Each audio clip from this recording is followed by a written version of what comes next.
आज हम जानेंगे कि मनु ने अपने राज्य और राजा को बचाने के लिए, ठीक है, उसकी व्यवस्था को संभालने के लिए, बाहरी आक्रमणों से सुरक्षा देने के लिए मंत्री परिषद की रचना की है। ठीक है, आखिर इस मंत्री परिषद में ऐसा क्या खास बताया है मनु ने, हम उसको जानेंगे।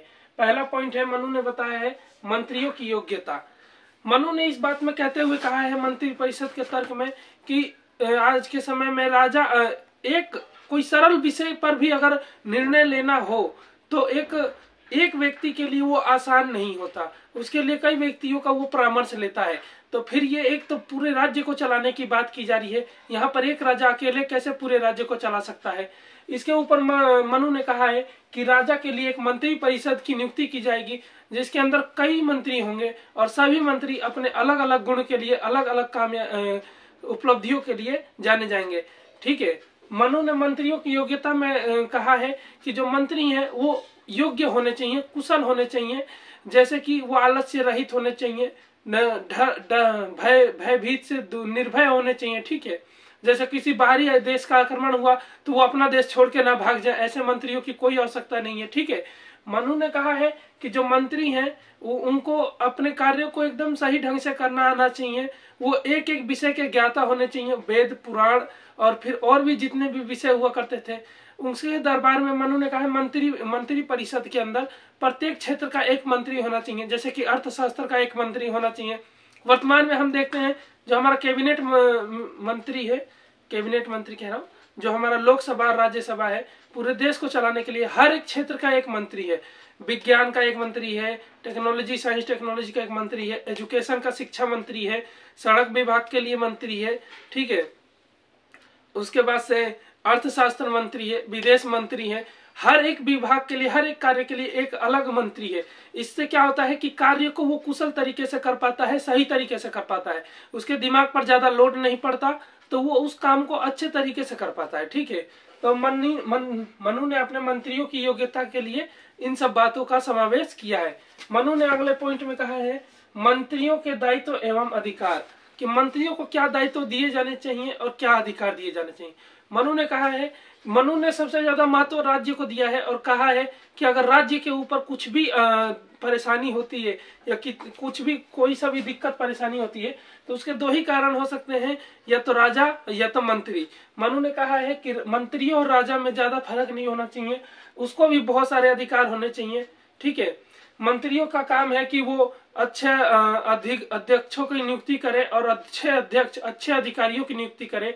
ठीक है, इनका अधिकार क्षेत्र आता है कि वो उन अधिकारियों से समय समय पर उनका निरीक्षण करे, जांच पड़ताल करे, वो काम सही तरीके से कर रहे हैं या नहीं कर रहे हैं, इस बात की जांच करे।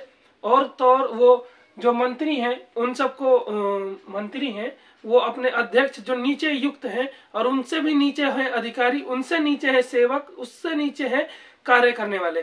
तो ये 5 या 6 स्तर में पूरे राज्य तक बात जाती है। इन सभी स्तरों की मंत्री पूरे तरीके से जांच करे। ठीक है, कौन सा काम जहां पे सही नहीं हो रहा उस पद से उस व्यक्ति को हटाकर नए व्यक्ति की नियुक्ति की जाए, योग्य व्यक्तियों की नियुक्ति की जाए, कुशल व्यक्तियों की नियुक्ति की जाए, तो राज्य की समृद्धि और संपन्नता में किसी भी तरह की बाधा या अड़चन नहीं आएगी।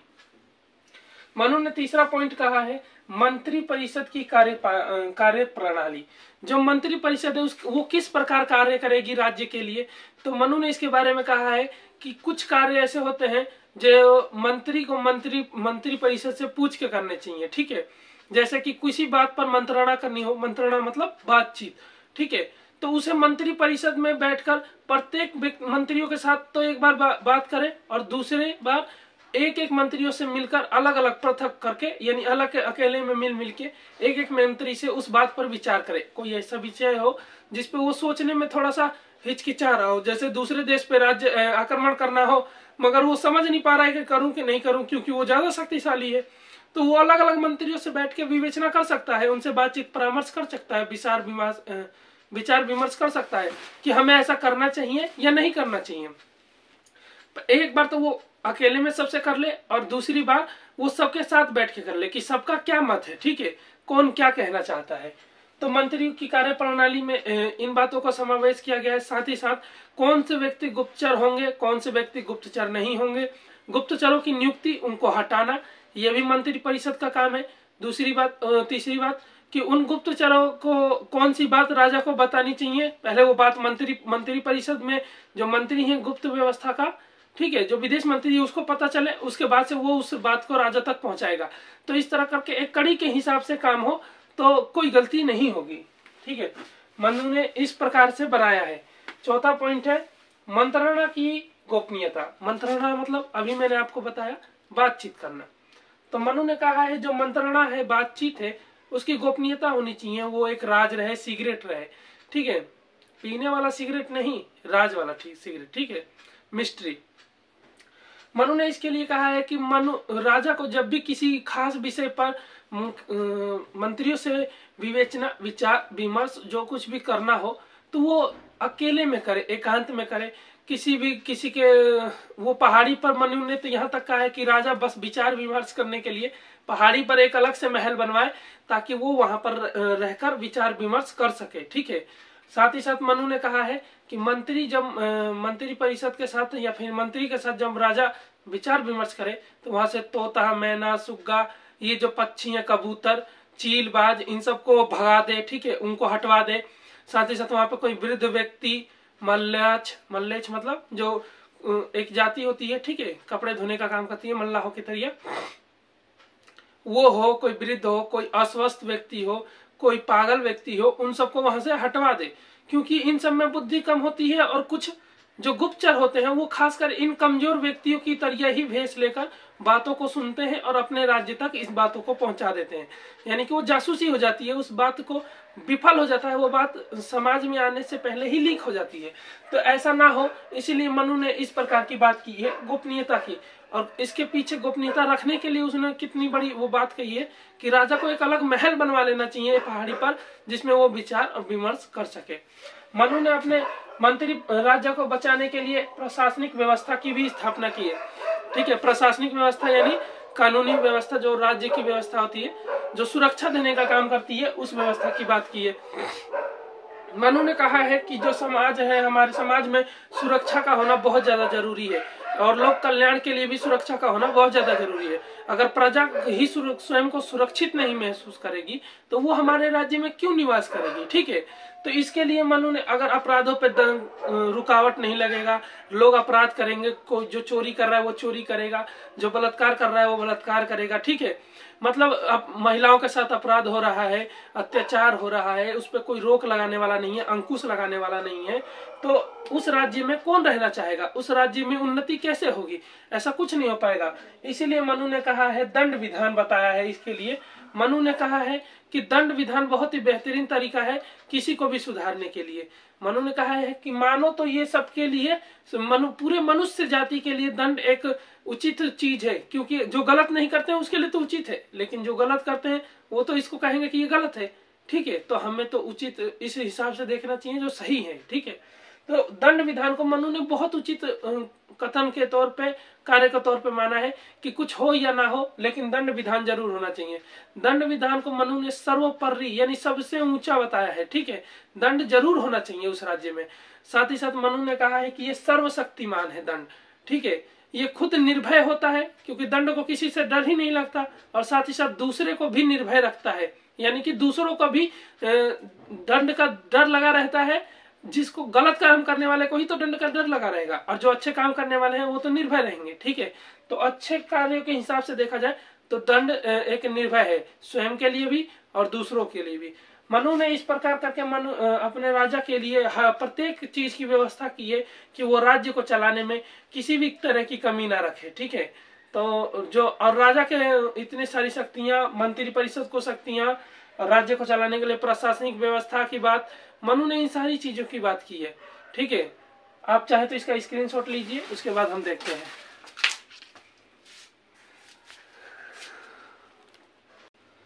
मनु ने राज्य को चलाने के लिए कानून और न्याय व्यवस्था की भी बात की है। हम जानते हैं कि उसने कैसे न्याय व्यवस्था को कहा है और क्या कहा है उन्हें कानून व्यवस्था के बारे में। मनु ने कहा है कि जो राज्य है उसको चलाने के लिए न्याय का होना बहुत ज्यादा जरूरी है, क्योंकि अगर किसी के साथ, अगर दंड विधान होते हुए भी किसी के साथ अपराध हो जाता है तो उसको आखिर न्याय कहाँ से मिलेगा, कौन देगा उसको न्याय। अगर उसको हमारे राज्य में न्याय नहीं मिलेगा तो भी वो हमारे राज्य में नहीं रहना चाहेगा, क्योंकि अपराध तो हुआ लेकिन उसको न्याय नहीं मिला। कोई उच्च अधिकारी है या कोई अमीर व्यक्ति है, वो अगर किसी गरीब का जमीन छीन लेता है, उसके ऊपर अत्याचार कर रहा है, प्रत्येक शारीरिक रूप से मानसिक रूप से उत्पीड़न कर रहा है, ठीक है, तो आखिर उसको कहाँ पर न्याय मिलेगा। मनु ने इसके लिए कहा है कि न्याय व्यवस्था का राज्य के अंदर होना बहुत ज्यादा जरूरी है।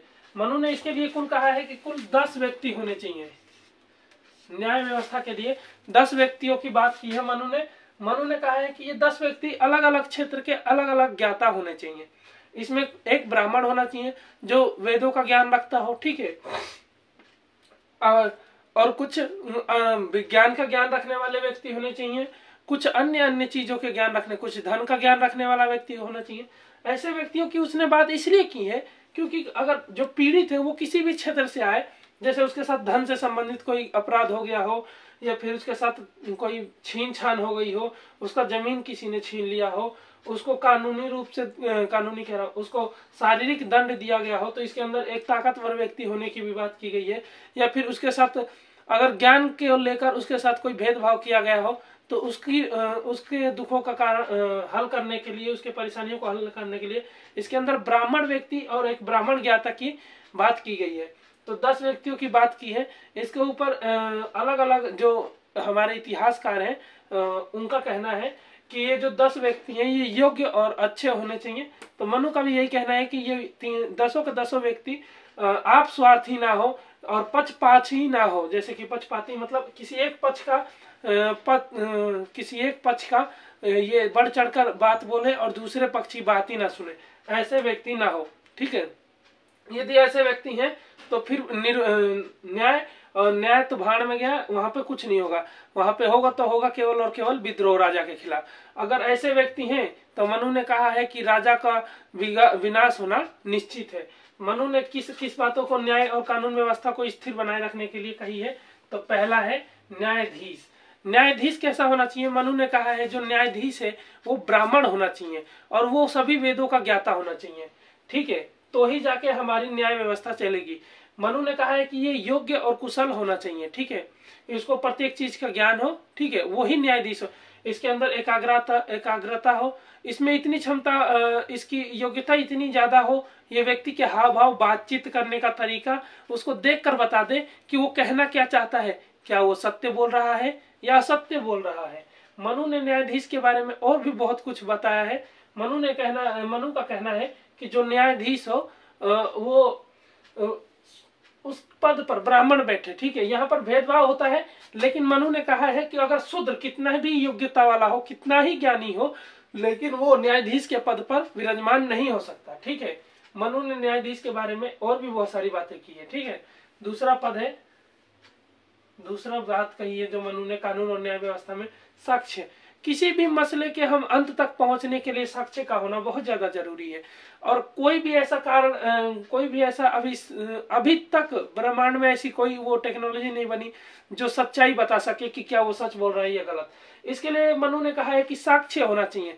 जिसकी तरफ साक्ष्य होगा, अगर हमें ना चाहते भी हुए भी अगर उसने गुनाह नहीं किया और उसके विपरीत अगर साक्ष्य है तो हमें उसको दंड देना पड़ता है। मनु ने कहा है इसीलिए साक्ष्य पे ज्यादा जोर दे। जो अपराध जो सहने वाला है वो भी साक्ष्य एकत्रित करे और जो अपराध करने वाला है वो साक्ष्य को मिटाने पे जोर दे, ठीक है। और जो न्यायाधीश है वो उन साक्ष्यों को समझने में, अच्छी तरह से जानने में जोर दे। मनु ने साक्ष्यों को भी 2 भागों में विभाजित किया है। पहला मानुष प्रमाण, दूसरा दिव्य प्रमाण। मानुष प्रमाण यानी आई विटनेस, जिसको आज के समय में हम आई विटनेस कहते हैं, वही होता है मानुष प्रमाण। जैसे कि एक व्यक्ति स्वयं ही वहां पे उपस्थित हो जाए और कहे कि नहीं इसी ने गुनाह किया है, तो वो होता है मानुष प्रमाण। और दूसरा होता है दिव्य प्रमाण।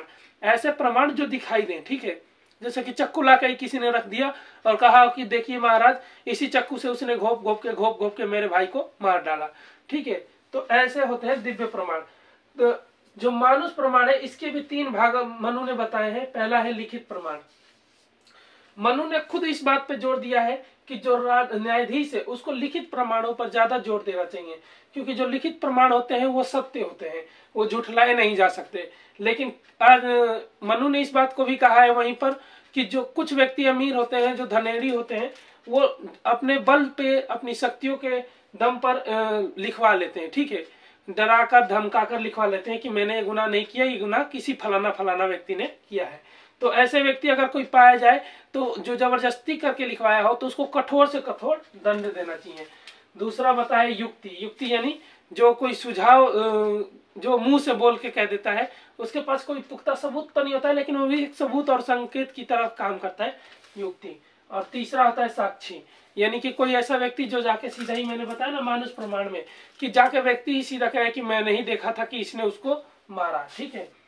मनु ने दंड विधान बताया है कि दंड दे, हमें अलग अलग प्रकार से बताया कि दंड देकर भी हम न्याय व्यवस्था को कायम रख सकते हैं। दंड देना बहुत ज्यादा जरूरी होता है। दंड के बारे में मैंने अभी बताया कि दंड एक सर्वोपरि चीज है, सर्वशक्तिमान है। दंड के बिना राज्य का चलाना एक बहुत कठिन काम है। मनु ने दंड के बारे में कहा है, पहला वाग दंड। वाग दंड का मतलब होता है समझाना बुझाना। कोई छोटा सा गुनाह किया हो, जैसे कि कोई छोटा बच्चा हो, 18-19 साल का युवा हो, किसी ने किसी के घर से अभी के टाइम में अगर बताए तो 100-200 रुपए चुरा लिया हो, तो वो आगे चल के भले ही बड़ा अपराधी बनेगा, लेकिन अभी उसको जेल में डाल देंगे तो फिक्स वो बनेगा, ठीक है। तो उसको पहले ही समझाया बुझा जाए, बेटा ऐसे नहीं करते, ऐसे नहीं करते, गलत काम है, ठीक है। धिग्न दंड।